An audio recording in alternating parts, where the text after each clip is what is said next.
obviously, Rex, we have to talk too about Rory McIlroy, especially with the Masters up ahead. Rory, you talked to him all week in San Antonio, finishes third, his first top 10 on the PGA Tour, at least this season. I know he was very concerned about what this would mean for his FedEx Cup rank for the rest of the season. This does move him now inside the top 50. What do you make of Rory's 4 rounds and sort of the momentum that he now brings into the year's first major? I think there is momentum, and we talked about this last week about the idea that, look, I have a huge amount of respect because of everything he has changed going into this Masters. Because it's really, really easy for a player to decide, oh, okay, this is the way I'm going to prepare for a major, and just stick with it because you think that's what's right with you. In Rory's case, he has tried everything over the last decade, and he continues to try everything. He's not going to leave a stone unturned in this quest to make sure he gets the career Grand Slam, and that's winning the Masters.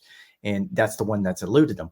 So I'll give him a ton of credit. I'm not quite sure it's going to work out this time because you look at everything he's done, going to Butch Harmon last week, just trying to get a second set of eyes, taking the scouting trip this week on Monday and Tuesday before he went to San Antonio to get in that extra practice at Augusta National. The plan is not to show up here at Augusta until Tuesday afternoon-ish, and he's going to play 9 holes, or at least that's what he told me, 9 holes on Tuesday and then 9 holes on Wednesday. He's not going to play the par 3. Like everything that he has done to sort of wash this slate clean and to see if I can come up with a better way of doing this, because the way he's been doing it hasn't worked up until this point. I think this is probably the best case scenario because, and we were talking about this last week at the tournament with some of the folks who were on the call with John Wood and some other folks. Steve Sands was in on this conversation about him winning in San Antonio. Probably it wasn't the best case scenario in a weird way. I know everyone's going to roll their eyes when I say something like that, but I mean, winning on the PGA Tour takes a toll. It takes a mental and a physical toll on you. And Tiger Woods made it look like, again, it was easy, so he could win in San Antonio, and then he would show up at Augusta, and you would expect him, oh, he's going to do it again. But it's really hard to do that for a lot of different reasons. So I think that's the last time Rory won a major, he won the week before. Well, and I'm not even saying it's Firestone, they won the PGA. But finishing with a 66, which, you know, he shot even par on Saturday, which was not great, but finishing with a 66 is probably the best case scenario because now he knows, and it's just not a 66 on its face. It's what he was able to do with his approach shots, and that's been the problem. So that's why he went to work with Butch Harmon. That's why he was trying to figure out, like, the driving is what makes Rory McIlroy great. Like I think he was second in the field in strokes gained off the tee, and he started gaining strokes on the field on Sunday with his approach shots. If he can carry that over to Augusta National, which we all know is a second shot golf course, then yes, I really like his chances. But the fact of the matter remains, like, it's going to be really hard for him to do it at this point in his career, and it's not going to get any easier.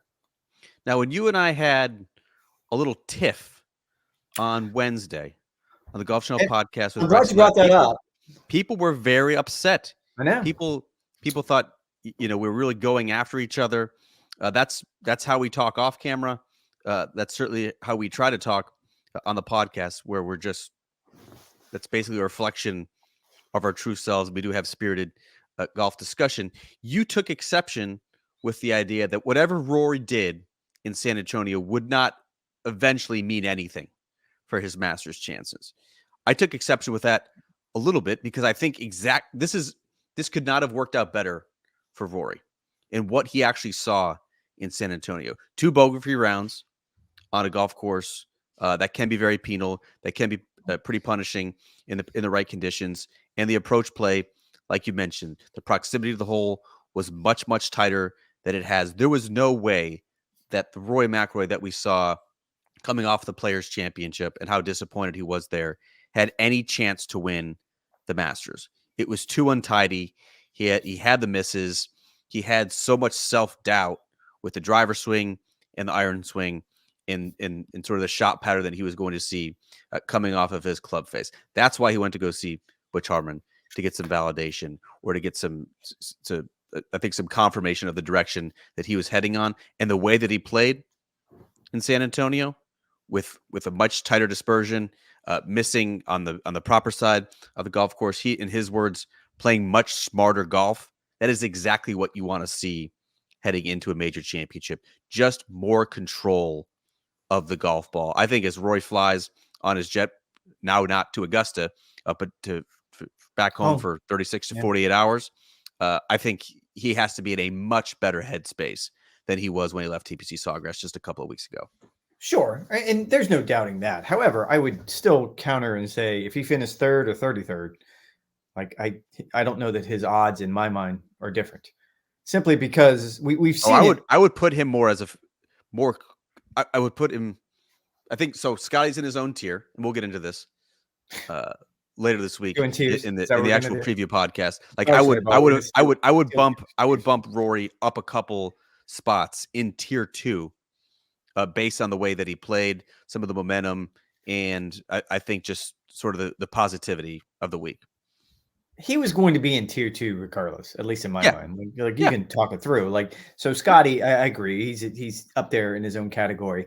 However, when you do Rory, when you do John Rahm, and we can go down the list of whoever else you want to Xander. put in there. I would put Xander in there. Well, I knew you were going to put Xander in there. I'm not quite sure if I buy that one. Like and this isn't personal. Like I hate to do this with Xander because I do like his game and I do like him as a person, but I don't know that he deserves to be in the second tier simply because he's never really done anything. Stats of the stats. Stats of the stats. Wait, why did your voice go up so high? What's happening? Because it's a ridiculous point. Try it in your TV voice, and then maybe I'll believe you. Give it stats of the stats. There it is. That's the one. The stats of the stats. The stats of the stats. He hasn't won a major. I think he's only contended probably legitimately twice, off the top of my head, including at Augusta National, the year that Tiger won. Like I'm not even saying that he can't win here. He absolutely can win. Like we've been sitting around waiting, and we continue to sit around and wait. And I think you picked him to be the player of the year the last 2 years. I mean, I've picked him to win a major ever since he popped on the scene at the 2017 U.S. Open. I've picked him to win at least one major every single year to this point that has not been fruitful. And yes, Xander Schauffele was my pick for 2023 PGA Tour Player of the Year, and he did not have a single victory. So I will continue to believe in Xander Schauffele, even if that love is to this point unrequited. And I picked Colin Morikawa to be the biggest disappointment, and he's yet to fall out of the top 20. So it shows you like you can be wrong. I mean, I'm not even like trying to pick on you here. I don't want to cause another thing because everyone was worried about that we got snippy at each other on Wednesday. Trust me, we played golf together tonight. We got snippy at each other constantly, but that doesn't mean that we still don't share a house and we still don't enjoy each other's company. I will say that yes, this helps in my mind Rory's chances this week for all the reasons you just said. Not because he finished third. It's how he finished third on a really, really difficult golf course and driving the ball well, putting it in play, which you have to do at TPC San Antonio. But he was third in the field in strokes game approach. And you're right. That's the vast difference between where he was just a couple weeks ago at the Players Championship and where you want to be heading into this particular competition, because it's a second shot golf course. And if you can find a way to put the ball in the right section of the green, and that's not necessarily next to the hole a lot of times. Like that's the part that sort of throws people off. It's sometimes you have to intentionally steer away from some of these hole locations because that's where you get in trouble going after those pins. If he can find a way to do that, I absolutely love it. I will say this, and I got in this conversation. I was doing a radio interview on Saturday on my way over from Atlanta when I flew here. And someone asked me that if Rory gets to the end of his career and he doesn't have the career Grand Slam, will that be, however you want to put it, an objective failure? And in my mind, and I'm not even trying to be the apologist here, but when you and I speak of Arnold Palmer, the late, great Arnold Palmer, the first thing we go to is that, he didn't get that PGA championship. Like he never finished the career Grand Slam. We've never started a conversation about Arnold Palmer that way. So I understand it's a little bit different with Rory just because of the history at this particular golf course. I mean, he should have won it a decade ago and things just unraveled on the back nine and we all know what happened. And then second nine, that's $5. Yeah. Sorry. Yeah. So, there's going to be a lot of money in that pot at the end of this week. I can feel it already. I can feel it already. I might as well just throw whatever money I have for dancing for my dinner. I mean, I'm completely with you. I don't agree with that premise at all. I do think at this point, Rory would just take any major.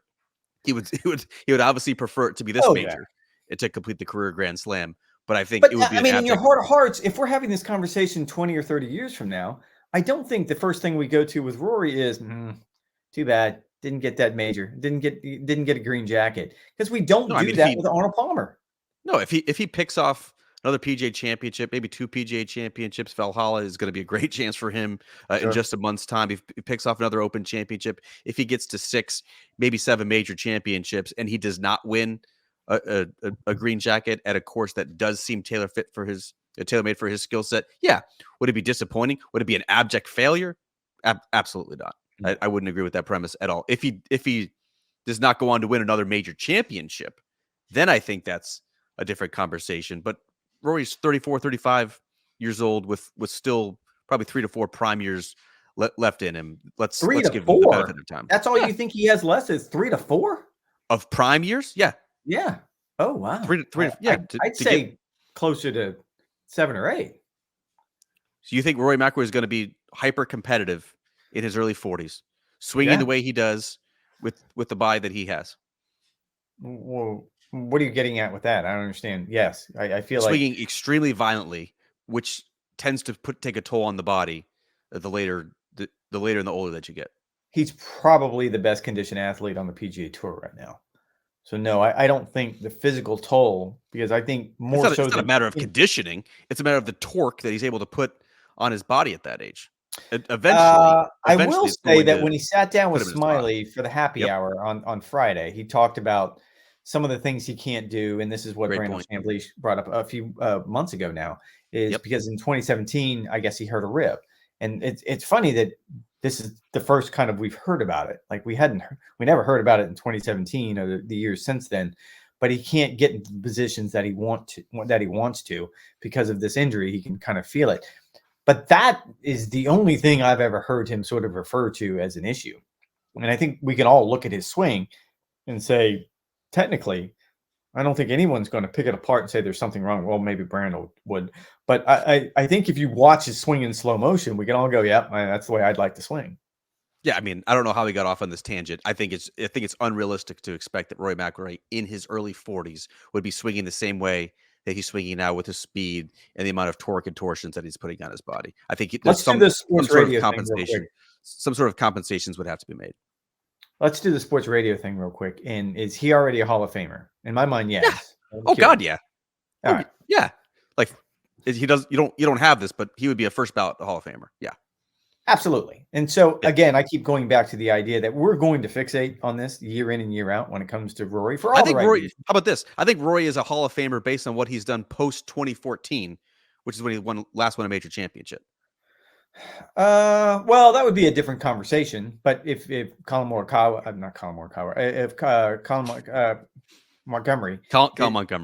Colin Montgomery is in the Hall of Fame, then yes, I can see where you're coming from for that. And look, this is based on different things. It's based on winning the Order of Merit in Europe. It's based on Ryder Cup performance. Like I get it. Rory's a Hall of Famer based on what he's done since 2014. He's basically had 2 Hall of Fame careers.